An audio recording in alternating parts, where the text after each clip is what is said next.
Hi, everybody. Thanks for joining us this evening. This is John McDougall. I am the event coordinator here at Murder by the Book in Houston. And just before we get started with tonight's event, I wanted to do just some general store announcement stuff. First, we wanted to mention that we are open for browsing. So if you've not been in the store in a while, we reopened in October. So you're welcome to come in. We're encouraging masks, not requiring them. And we have lifted the 6-person limit in the store. So we hope that you will come see us. We know not everybody is getting out yet, and some people are still taking advantage of curbside pickup. So if you prefer curbside pickup, you can always just give us a call when you pull into the parking lot, and we will be happy to run stuff out to you. We have had a crazy week this week with virtual events. I think we have 9 that are officially ours, and then 2 that we have started with Sarah DeVello of Mystery and Thriller Mavens. So lots of great stuff. If you haven't been checking us out, last night McKenna chatted with Joe Lansdale. Tomorrow night, we're super excited. PJ Vernon, who has this really great book, Bathhouse, is going to be chatting with S.A. Cosby, whose upcoming book, Razor Blade Tears, comes out in July.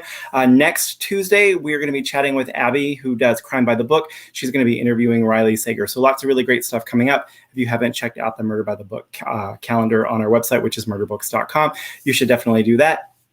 And if you have not checked out our YouTube or Facebook page, you should do that as well, because we've done at this point, at least 200 virtual events with probably close to 300 or 400 authors since the pandemic started. And so you'll be able to catch up on all of those if you've missed anything. Also wanted to mention, before we get into tonight, we do have signed book plates to go with our copies of Suburban Dicks. So if you have not pre-ordered one and you order one from us, you will get a signed book plate to go with it. And if you have questions for Fabian when we're chatting, whether it's about the book, if you have questions about comics, anything, you can post those in the live chat on YouTube or on the comments in Facebook, and I will pepper those in while we're chatting.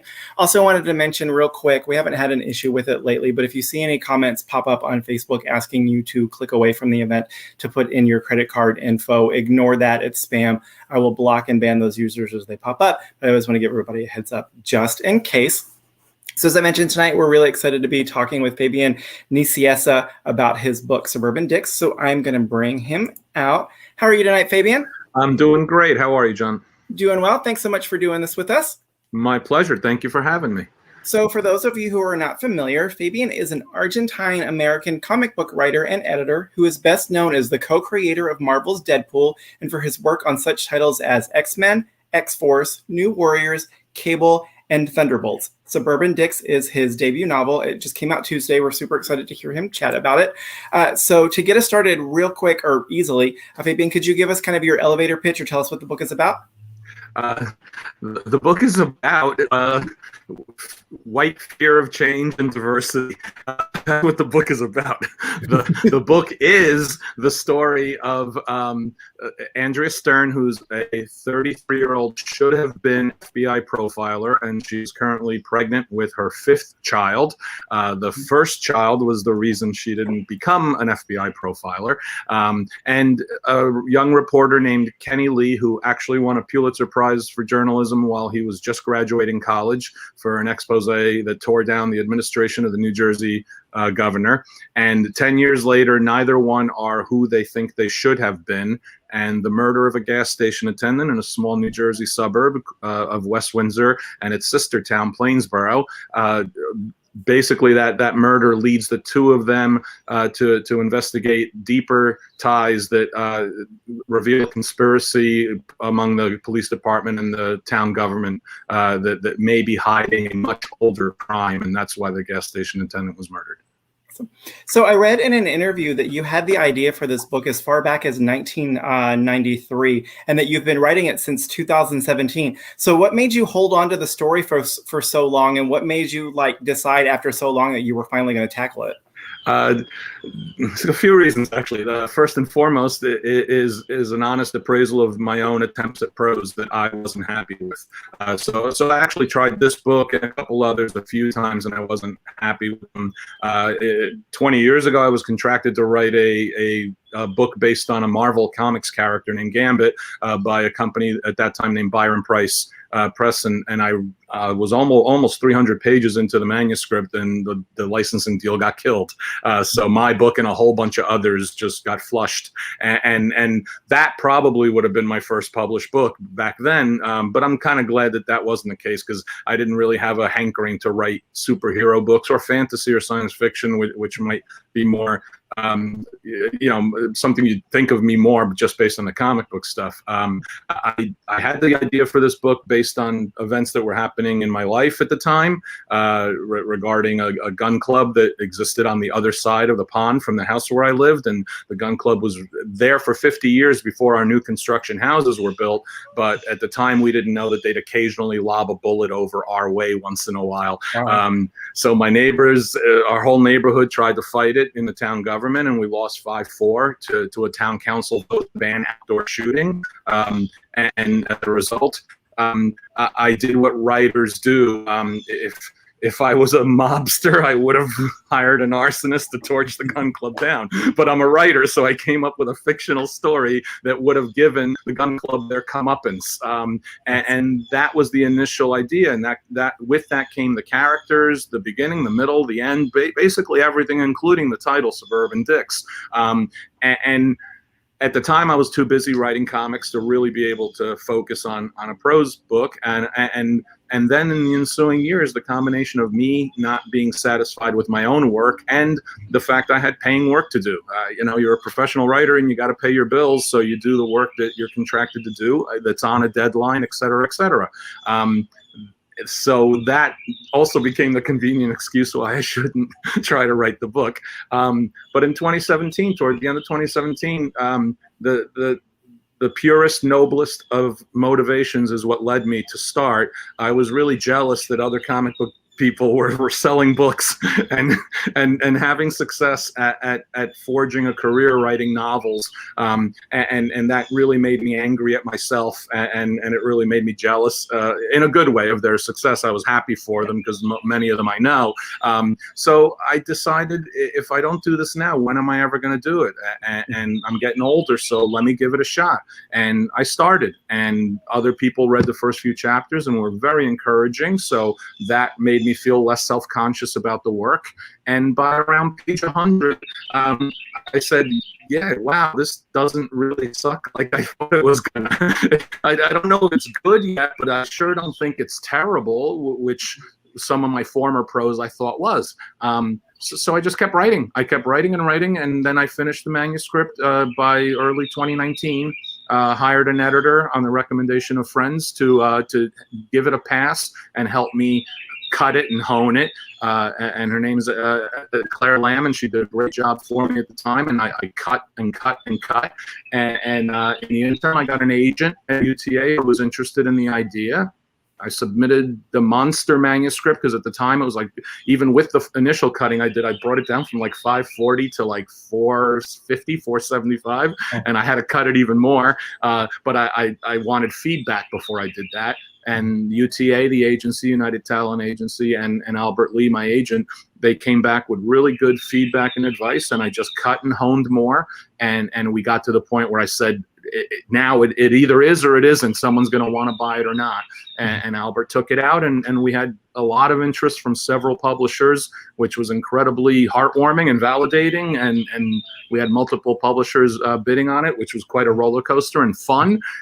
And when you're a writer of a certain age, and that age is, I'm turning 60 later this year, you kind of sort of got to enjoy the ride. It's just, it was unexpected. I never thought that this would be the result. I was hoping I'd sell it as a book, but I didn't think that I'd get a house like Putnam and it'd be a hardcover deal and I'd get a 2-book contract. So it just became a lot of fun. And now comes the reality. The book is out there, and we got to sell this baby because I want to do more. Quite honestly, that's the basic reason. That's all I want the audience to take away from this. Please buy the book so that I can do more.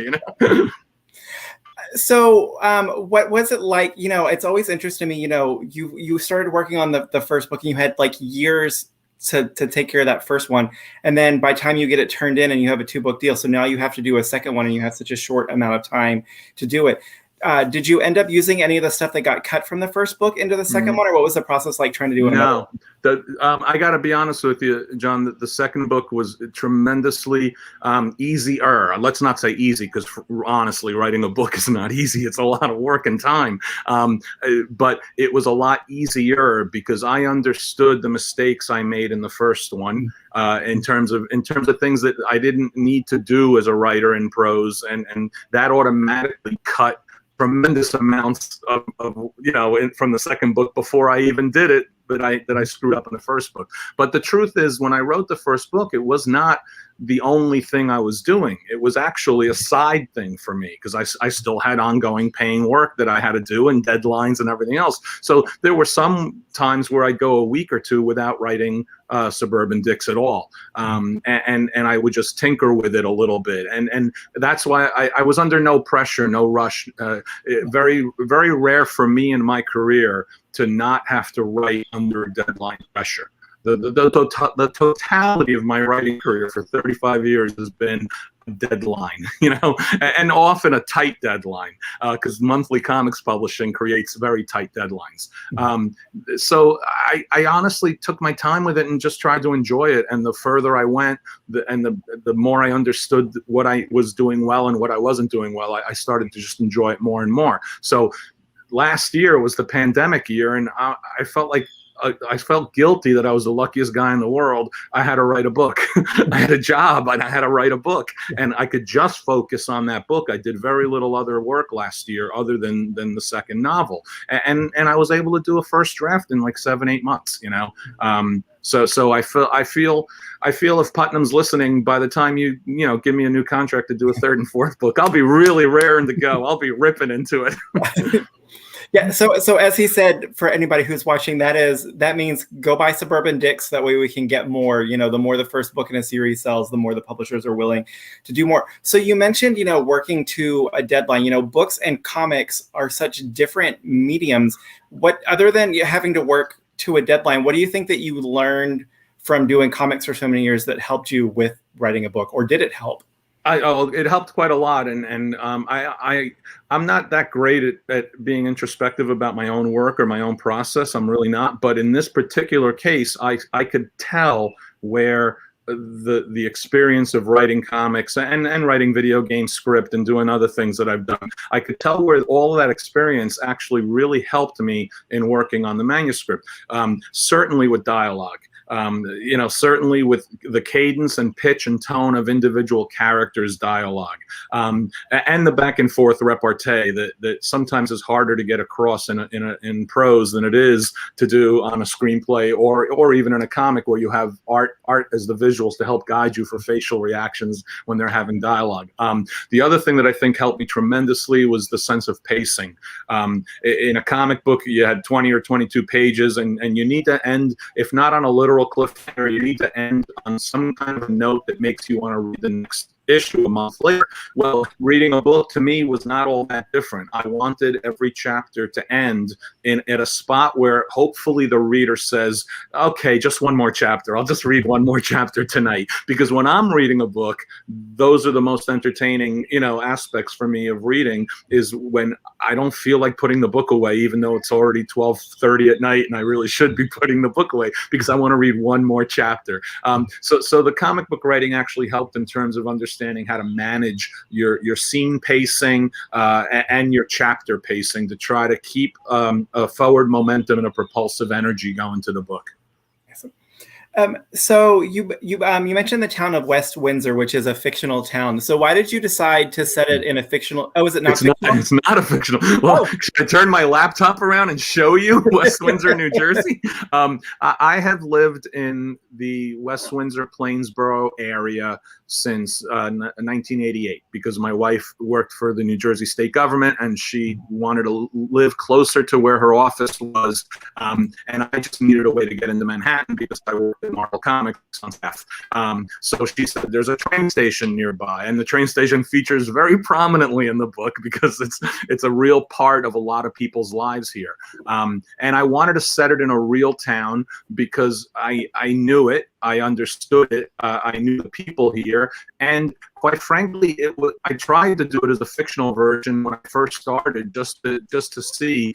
And I just thought it was a lot more work than it needed to be. I didn't need to fictionalize what was real. Let me just the streets are the streets and the locations are the locations. But like I say in the author's notes, anything that happens once you walk through the door is pure fiction.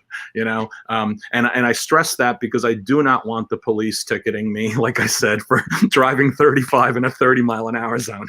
And I don't want people who read the book who take it to mean that I hate West Windsor Plainsboro to egg my house.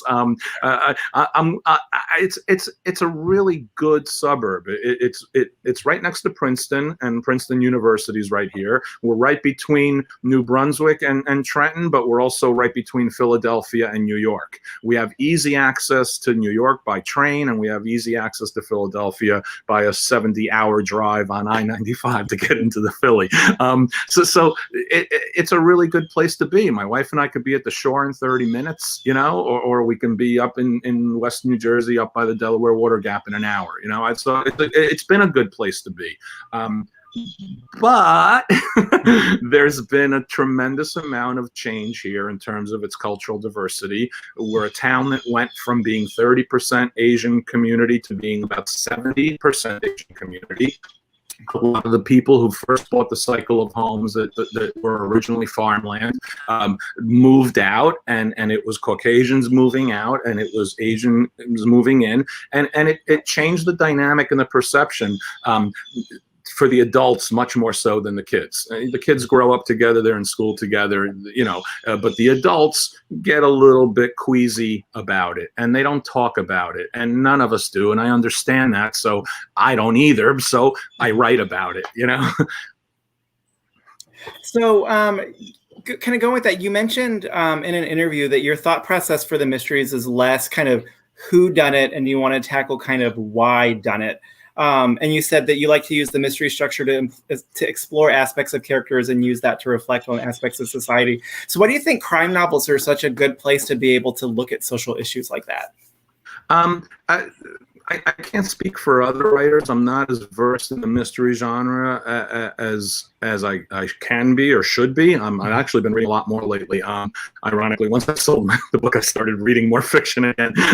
So it's like the dam broke open and I was okay. I think that the reason it is an excellent venue for that is because you're automatically wallowing in the worst of us. Murder is the worst of us, quite frankly, and it allows us to have characters look in the face of the worst of us and often see a reflection of themselves in what they see, even if it's aspects of them that are reflected by the negativity they're looking into. The other side of the coin, though, John, is I think that it also allows us to show the best of us. It allows us to have aspiration and hope and justice, and it gives you an opportunity to try to achieve those things.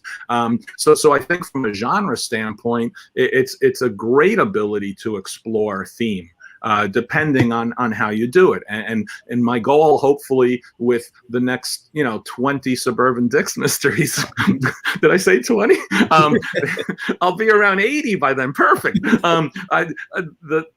Over the course of the next books I would like to do, each one has a slightly different theme. So the murder is really an exploration through the theme. So the first one is about cultural diversity and white flight in suburbs today, which is happening all over the country, not just in New Jersey. And the second book is exploring the themes of marriage and relationships in suburbia.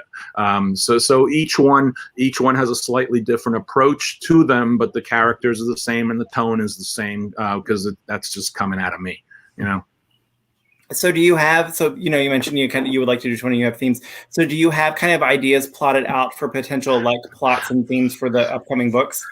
Yeah, I because it's percolating in my head for so long. What ended up happening, like happens with a lot of writers that I've talked to, an idea just gets put into a folder. That's all. The folder is either in your brain or it's in your laptop, but the idea gets put into a folder. So things have happened over the course of time in my town or in surrounding towns where I go, oh, that's an interesting idea, file it into the folder, and some of those folder notes start to take on a bigger life because there's something a little more there right off the bat in your mind. So I do have probably 5 right now that I could flesh out into a novel outline if my editor Mark asked me to. So if Mark were listening and he decided to ask me to, I could flesh out at least 5 ideas plus a couple spin-offs because there's things I'd like to do with some of the characters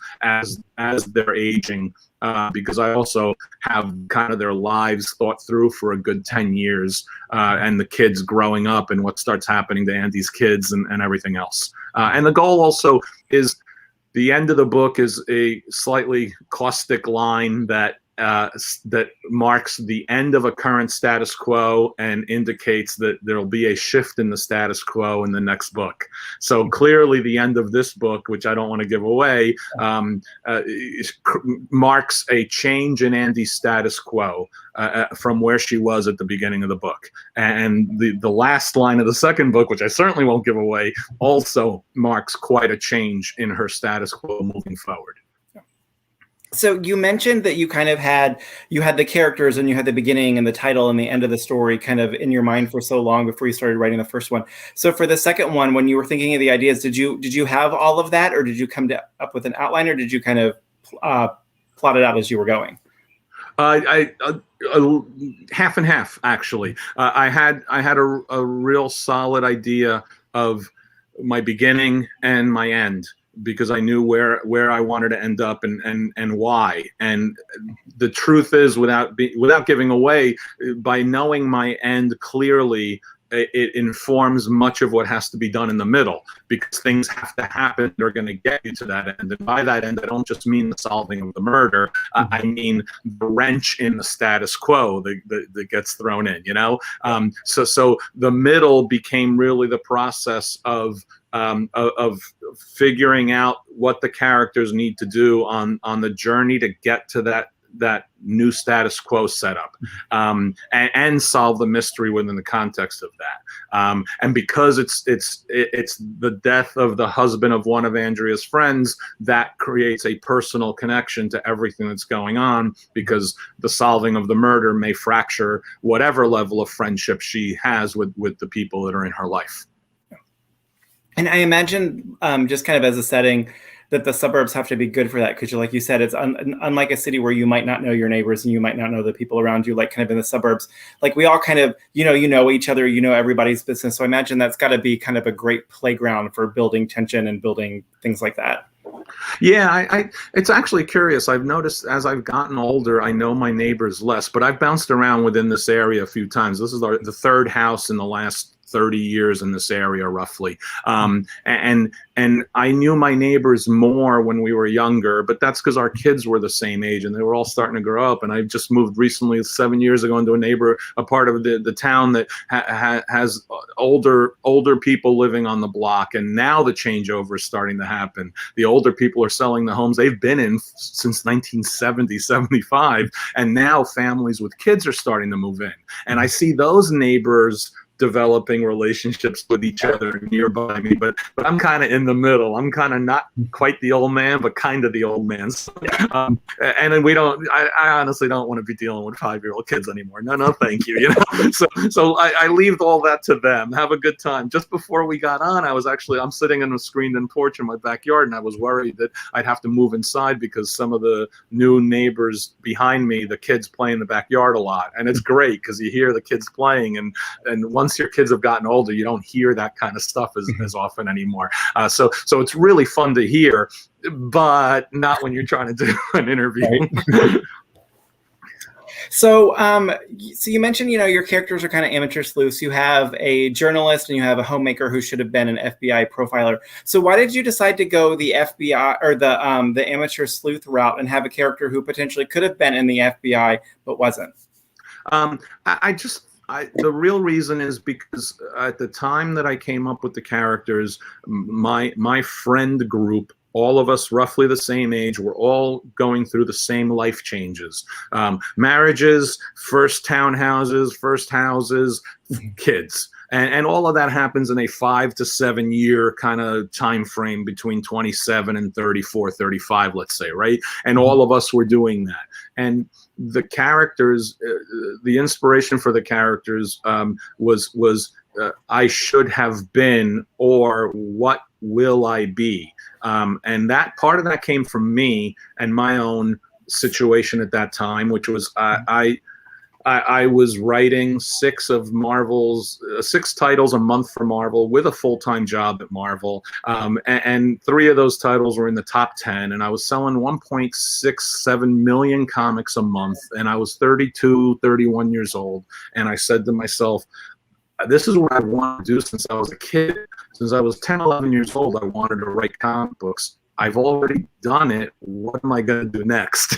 And there was that borderline simmering panic about what do you do if you've been lucky enough, quite frankly and quite honestly, to do what you wanted to do since you were a kid. So I liked that fear and that tension for the characters. And I just had to shift around the age aspects of it, so that, Kenny and Andrea's big successes happened when they were in college, and now we're 10 years later, But the real hook with Andy is that I watched my wife and all of my friends and saw the conflicts they had and the challenges they had having to make decisions as to whether they were going to have a career or be moms, be stay-at-home, homemakers. And that's a legitimate, real conflict that women have every single day, everywhere. And there are no right or wrong answers, and there are no easy answers. And at the time, I thought, what a really interesting conflict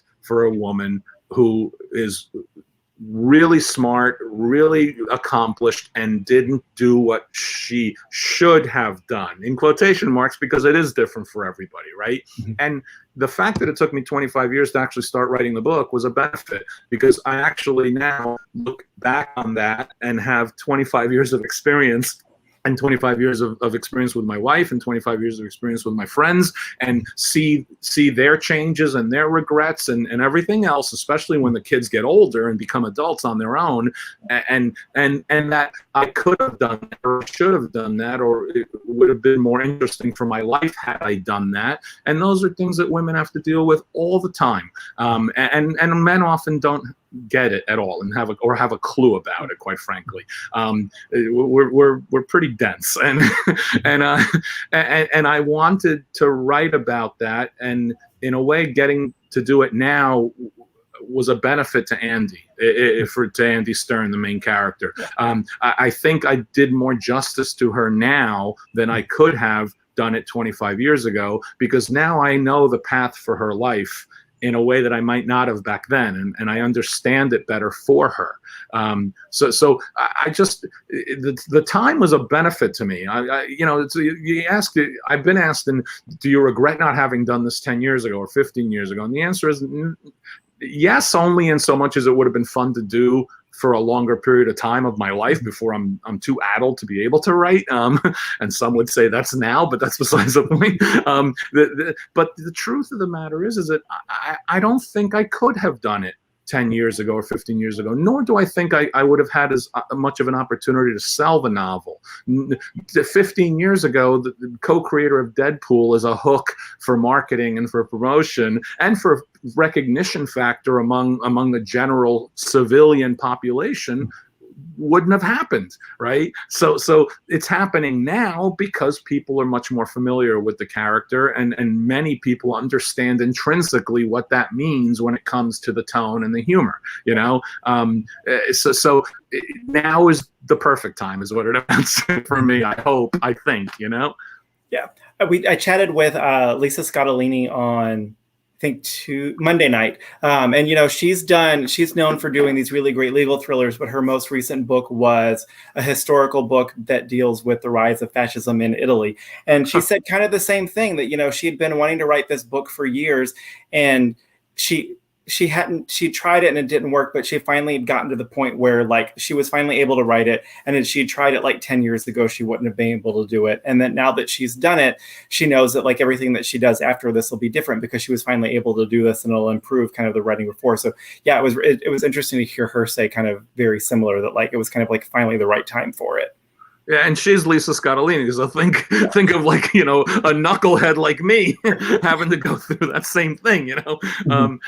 And I honestly, I'm at the point right now where I'm itching to keep moving, because I'm really curious now as a writer where I'll be in 5 years. I'm really interested to see what I can do and hopefully try to do better. And I'm also very interested in charting the lives of these characters, So did you get, while you were working on it, did you get your wife to read kind of the Andy sections just to make sure that like you were getting everything right? I gave the book to my wife at several points in the process, but she never really read it.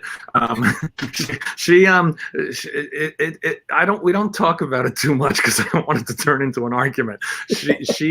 I think it's hard for her to read my work, especially in novel form, because she's a huge prose reader and a huge mystery reader, devours mysteries like crazy. I think that it's hard for her to separate what she's reading from the person she's been with since she was 17 years old and I was 19 years old. So we've been together forever. We first met in 1862. So I get it. I understand it. It's very hard to divorce yourself from the words, the tone, little bits in the book that are parts of our lives, just little snippets here and there of places or interactions. I took little aspects of many people in our lives and kind of grafted them onto different characters. So not a single person in the book is the equivalent of someone in my life, but there's little aspects of all of them in there. And things that'll be happening with the kids as we move forward are going to be a part of that, because there are things I want to explore in fiction that I've gone through in my own life and my kids have gone through in their lives, which I think are worth writing about, and I think they're worth reading about too for people. So moving forward, I know the path of some of the kids, Andy's kids, because they were the paths of my kids or my friends' kids that I want to try to get into. So you mentioned when we were chatting earlier that you're not, you said as well versed in the mystery genre to speak to some stuff. So, but you also said that you have kind of been recently reading some more. So who are some of the mystery writers you've been reading recently? I got on a Connolly binge. So I started reading a lot of Connolly's Bosch books, but I've also I decided I wanted to get through the alphabet. So my wife had been recommending Grafton for a while, and I'd read A long time ago, but I'm a bit anal and OCD about that kind of stuff. So I got to read them in order. I can't read Z or X before I read B. So I'm actually almost finished with C right now.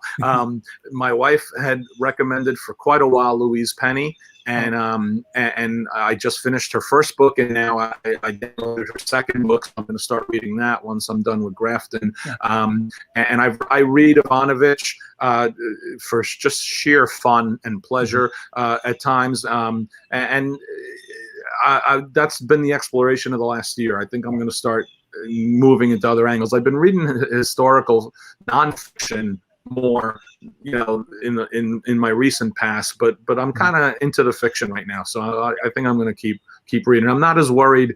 I always used to be worried. Like, I got to be honest with you, I was always like subconsciously worried that I'd read my plot in a book. I was always worried that I'd read Suburban Dicks in a book, and that would kill me, because then it wouldn't wash. Then I couldn't do it. So my answer to that was not to read it, because then I could always plead ignorance.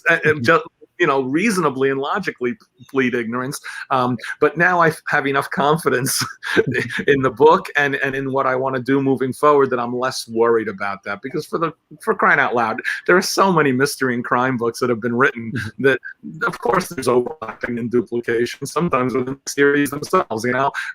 So I feel more comfortable now being able to do that without the fear of it affecting the things I'd like to do. Yeah, and it sounds like you're covering some great bases, like going from like Connolly to Ivanovich to Louise Penny. Louise actually, I think, kind of comes at mysteries from a similar place that you do when she talks about hers. She's writing these stories where the murder is kind of almost incidental, because like you said, it's about seeing people at their best and at their worst, and how it's kind of that crime that's the catalyst for all of these things and these relationships around it. So she talks about kind of the way that she writes and kind of what she writes very similarly to the way that you do. And I recognize that when I first I found it fascinating to although she has a lot of humor in her book, and writes with a really, really excellent tone and excellent use of language. She's clearly much smarter than I am, so she writes in a far more lyrical manner than I'm capable of doing. I try to be a sweetly charming, blunt instrument is really what I try to be. I want to be a blunt instrument that also serves as a lollipop. So I won't be able to attain that, but what I want to do is work within that context, like you described, in order to kind of hammer home the things I want to talk about. And I've always been this kind of a writer, even in comic books, that the theme and the message is not something you want to hit someone over the head with. It's something you want to draw out of them through their recognition of it in the story and in the characters, and that's how I try to approach it. I'm the last person in the world who really can tell you whether I succeed at doing it or not on any given basis. So there's been things I've written which I was like, oh, okay, that came out pretty good, and someone's there to tell me it sucks, and there's things I've written which I thought were awful, and I've had someone say, oh, I love that, and I was like, okay, so I really do write for an audience of one, me, with the recognition that I want it to appeal to as wide an audience as I can get it to appeal to. Yeah. So before we went live, you were talking about that you had worked, you worked in book publishing, that you had worked for Putnam Berkeley back in the day. So what was that like? You told me, like you said, like you hadn't worked in it since like 1985. So what was it like? And based on that experience, what has surprised you the most about publishing a book from the author side of it? From the author side of it, what has really been mind-boggling to me is the amount of time that it takes to have everything happen. Even to this day, the cycle of production on a comic book is so ridiculously compressed for the amount of work that has to be done to get it finished, in comparison to the pace of prose publishing. There is a gentlemanly, languid aspect to the whole thing, and I think that does harken back to older days, of, the 20s and 30s or whatever. There doesn't, for something that so many books are put out, so many books come out every week, for crying out loud, and of course there's going to be a lot of scrambling behind the scenes to get things finished and done, but from an author's perspective, it's taken forever for this to come out, and that's just so unexpected, and it's kind of fun in a way, but I wasn't ready for that. But I have appreciated watching the marketing machine kick in, and the promotion slugs and the blurbs that get done, and the review copies that get sent out. And just today I found out that we're going to get a nice little blurb pickup in a major magazine coming up in a week or so. So I'm kind of excited about it, because it's a good get, and I've also really appreciated the excitement people I work with at Putnam when they're getting the good reviews coming in. When Kirkus gave us the starred review, they were really, really happy, and it's really rewarding because they're putting a lot of work into getting this stuff out there. I know how hard people in the offices, although we're not in offices right now, but I know how hard people in the offices have to work. I've done it, so I've always appreciated that. From a writing standpoint, I still have an office mentality. I've been a staff guy on and off for many years of my career. Not now anymore, but certainly up into my early 50s, I was a staff guy, and worked out of an office 9 to 5, basically Monday through Friday, even though I was also still doing freelance writing. And I've always liked it and appreciated it tremendously. So I'm glad for them that we're getting all of this just as much as I'm glad for me and for the book. So let's talk about the cover for a second. So it's great. I'm going to hold it up so everybody can see better. So coming from, coming from comics where, graphics and images and all of that are so important, what was the cover designing process like for you? Did you have any input in it? I asked for a Saul Bass vibe. I wanted a kind of a funky, almost poppy, jazzy 60s silhouette, black, white, red, orange, yellow. Those were really the colors that Saul Bass lived in back in the 60s when he was doing all the famous movie posters that he did. And I also thought that it really worked for the tone of the book. And Putnam's art department just turned it around. They had a few different ideas, but all of them were all within the same kind of tent pole, and this was, for me, this was the one that really resonated the most. I thought it had a real sense of cool mystery, but you also had an obvious hint of humor in there. You had a little bit of dark comedy in there.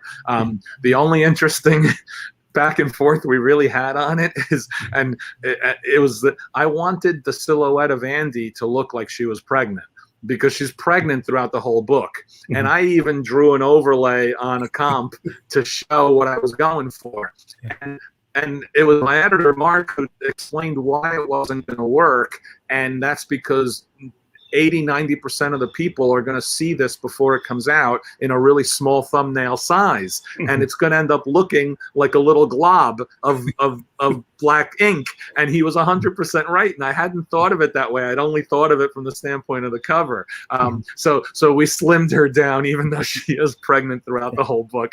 But I when I was an advertising manager and when I was an editor at Marvel Comics, I often did cover sketches myself. I drew every day of my life from the time I was 5 years old until I was 25 years old, and I got a job at Marvel Comics. When I got a job at Marvel Comics, within a week, I stopped drawing because I saw the professional artists and how great they were, and I was an okay artist, but I was never going to be like that. But I was still good enough that I could do cover sketches and ad design layouts, and I did a lot of those. But I'm kind of removed from that for quite a while. So I think as much as I wanted to give it a shot, I think it would be ridiculously presumptuous of me on my debut novel to be doing cover sketches for what I think the book should be.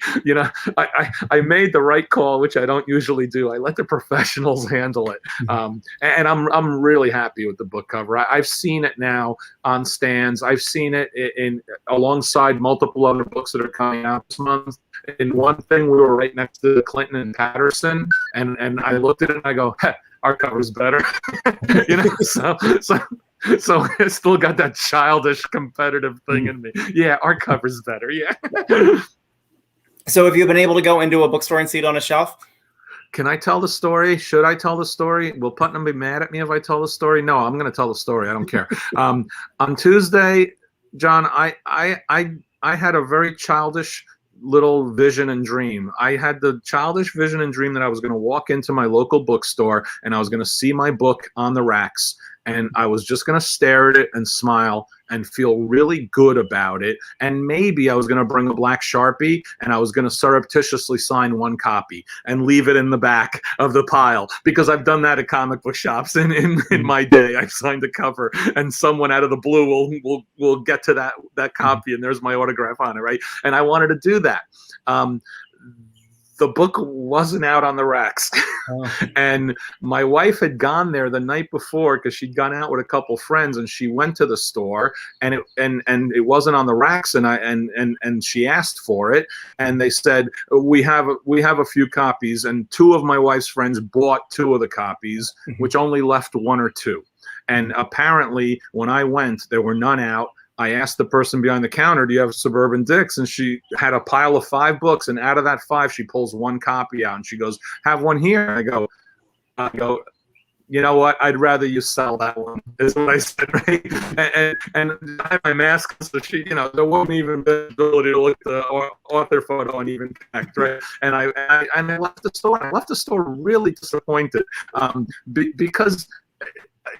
because already I've seen people on Facebook threads for the local community stuff here say we went to Barnes.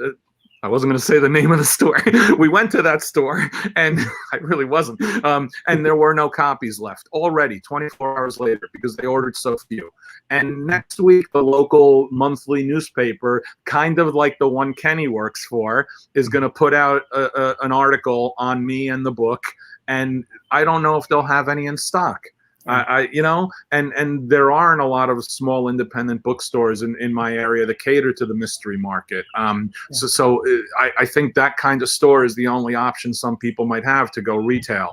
So what are they going to do? They're going to order it online from someone else. It's just so annoying. I'm going to start steering and just order from these bookstores. Order them online. You can get them easily. It was very disappointing, and not just because my little vision got crushed. It was disappointing because if you're a retailer, you really should know that the author of this upcoming book lives in your area, and the book is set in your area, and here's an opportunity to sell some books. At the very least, contact me and see if I'd like to do a signing at the store, for crying out loud. So that kind of bugged me, which is why I like talking to stores like yours. And so for people who are out there watching kind of just inside baseball bookstore stuff too, that's one of the reasons why pre-orders are so important for authors, especially at stores like the chains. We won't say names, but for the chains, because once those chains, those buyers, if they start seeing pre-orders come in for a title, if they were only going to bring in a couple of copies and they start seeing people pre-order them, they'll think, oh my gosh, we don't have enough of these, so we need to get more. So for anybody who is out there watching, if you ever see authors talk about why pre-orders are so important, that's one of the reasons why too, especially first week, because it'll get more books in stores when they're released first week. So talk to the manager at my local store. Let me get you in touch with them. Yeah. So Gail wants to know where did the character of Deadpool come from? Deadpool was created by the artist Rob Liefeld, who was going to be plotting the comic book. I was brought on as the scripter of the comic book, which meant I'd be writing the dialogue. And by the time his pages came up, all I knew of him was that he was going to be a tough guy mercenary, and he came from the same place Wolverine had got his powers at. And I just felt like doing something a little different with a mercenary. So I made him a bit of a wise ass. And the readers really liked that right up front. So the more we brought him back, the more I made him a wise ass. And then when I had to write him solo myself, we needed to start fleshing out his background and his character, and that's where the cancer came up, because that had been a part of my life with my mother-in-law, and that's where the tragic aspects of the character overlapped with the humorous aspects of the character, and it really served the foundation for what other writers would do with him moving forward. And I didn't write him for almost 10 years after I left Marvel in the mid-90s, and then I wrote him again for 50 issues in the mid-aughts, and that's also when Ryan Reynolds really became much more familiar with the character and became interested in portraying him in the movies. So you mentioned in an interview for the book, you called it a sarcastic suburban mystery. So do you think that between the sarcasm there and Deadpool, like, is it kind of a similar sarcasm? Do you think that Deadpool readers will enjoy that?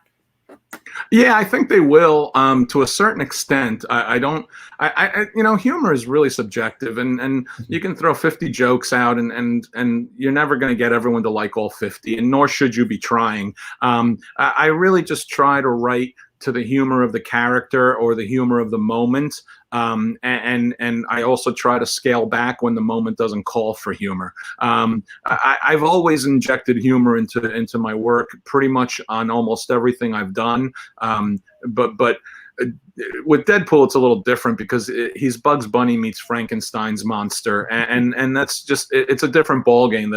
The humor of the character is such an overwhelming aspect of him that he turns anyone else he's in a book with into a second banana comedy routine just by the force of his own personality. I'm never not going to include humor in things that I write. And when I was writing the book, I tried really hard to find that tone and that balance. And I'm pretty comfortable overall with where I landed. Do I think Deadpool readers will like it? Yeah, I think they will. But I don't want them to be reading the book thinking it's going to be, a laugh a page, every 3 pages, sure, but not a laugh a page. I've also been asked a lot: is it a comedy or is it a mystery? And my response is has been a little coy. After having finished the second book, I've reconsidered the first book, and I think both of them are actually tragedies. And the comedy and the mystery just wraps you in a comfortable blanket, because really it's about the tragedy of suburban living more than anything else.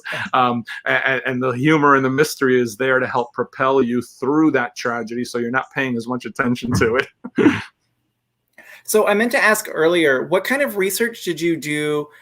Because your characters are amateur sleuths, and they're not necessarily, they're not going to have the same avenues that like police officers and like the FBI would do. So what kind of research did you do into the crime solving part of it? Nowhere near as much as I should have to be considered a really professional author. I did just enough that allowed me to skate through the scenes. I didn't want to get too deep into the reality of the day-to-day of the West Windsor Police Department, because I didn't think that would be fair to them, because the real West Windsor Police Department has to do this for a job in reality every day. And this is fiction, and this is entertainment fiction. So maybe because I come from the comic book background, I have a little bit more of a comfort level of divorcing myself a certain percentage from the needs of reality. This kind of book for me doesn't have to be 110% reality. I'm more comfortable with it being 85 to 90% reality, if that. Quite honestly, maybe even a little less.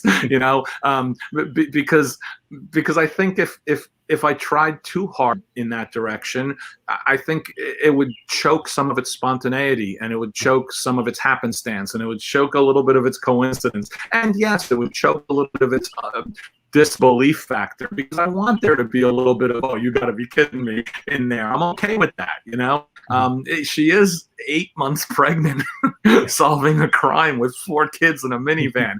That's not really happening in real life, and I don't want to pretend otherwise, Yeah, and you've got, as you said, like if you want to write more of these, you've got to leave room for her to be able to improve those investigative skills. You can't start off being like really great at it. You've got to have some room where they can learn more stuff. So.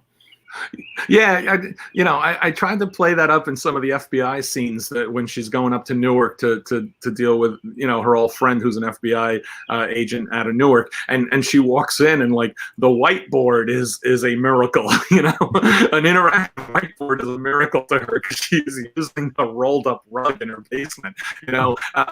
She's not.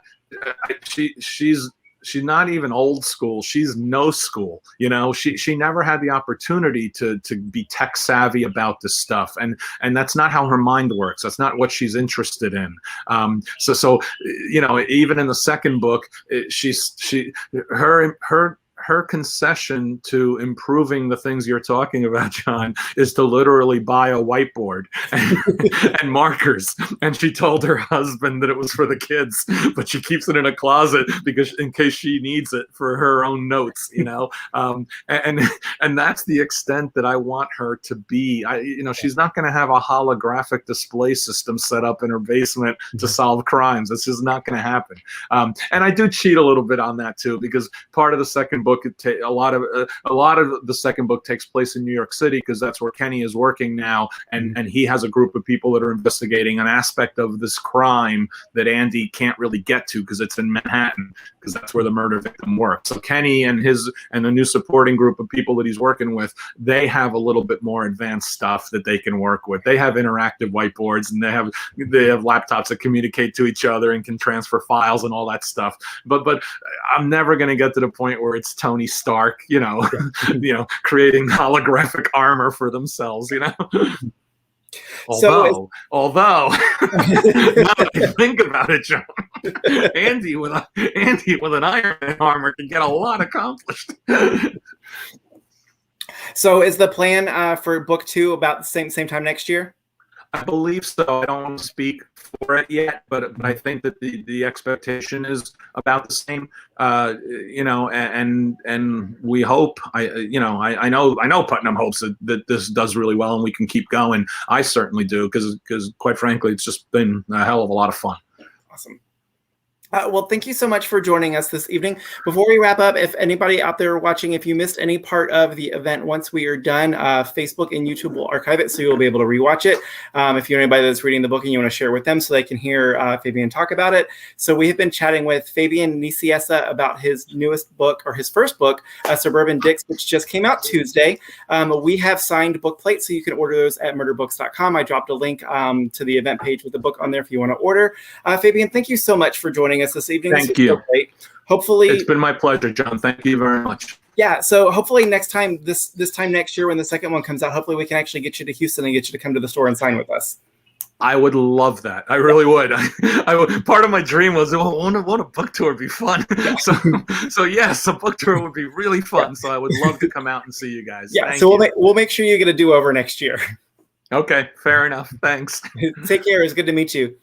It was good to meet you too. Thank you for everything. Good night, everybody.